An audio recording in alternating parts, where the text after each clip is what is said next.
নমস্কার, আমি সংযুক্তা। আজ আবার একটি গল্প নিয়ে আমি চলে এসেছি। ছোট্ট গ্রামে লতা নামে একটি মেয়ে ছিল। বড় হয়ে উদ্ভিদ বিজ্ঞান নিয়ে পড়াশোনার ইচ্ছে ছিল তার। তাই সে ছোট থেকে নানা ধরনের গাছপালা সম্পর্কিত বই পড়ত, বড়দেরকে জিজ্ঞাসা করে উদ্ভিদদের সম্পর্কে জানত। একদিন বিদ্যালয়ে জীবনবিজ্ঞান শিক্ষকের কাছ থেকে সে চাইনিজ বাঁশগাছের কথা শোনে। লতার তখনই ইচ্ছা হয় সেও চাইনিজ বাঁশগাছের চারা কিনে নিজের বাড়ির বাগানে লাগাবে।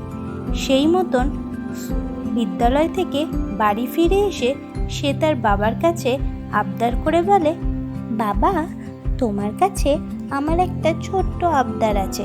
আমাকে একটা শহর থেকে চারা গাছ আনিয়ে দিতে হবে তোমাকে। চারা গাছ? আবার শহর থেকে? কেন হঠাৎ শহর থেকে চারা গাছ আনাতে হবে কেন? এখানে বুঝি সেই গাছ পাওয়া যায় না? না বাবা, আমাদের এখানে পাওয়া যায় না।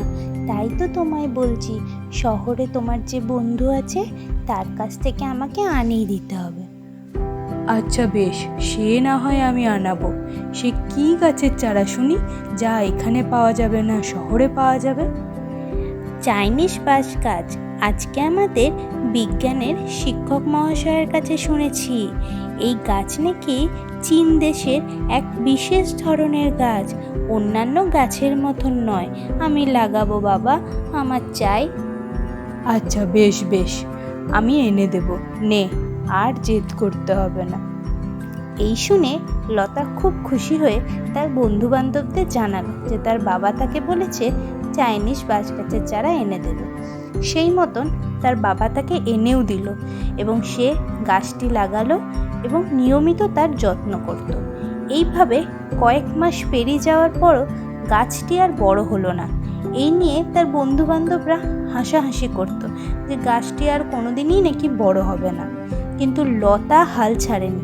সে রোজ নিয়মিত গাছটিকে যত্ন নিত। এইভাবেই দেখতে দেখতে 5টা বছর কেটে যায়। একদিন হঠাৎ লতা ঘুম থেকে উঠে দেখে গাছটি বড় হতে শুরু করেছে আর দেখতে দেখতে বিশাল আকার ধারণ করেছে, কয়েক ফুট বড় হয়ে গেছে। তা দেখে লতা খুব খুশি হলো এবং সে তার বন্ধু বান্ধবদের বলতে তারাও খুব খুশি হলো। এই গল্প থেকে তাহলে আমরা কি শিক্ষা নেব? চাইনিজ বাঁশ গাছটি যেমন 5 বছর ধরে মাটির নিচে থেকে নিজের শিকড়কে শক্ত করেছে এবং অবশেষে বেড়ে উঠেছে, তেমনি আমাদের জীবনেও সবথেকে বড় সম্পদ হলো ধৈর্য ও পরিশ্রম।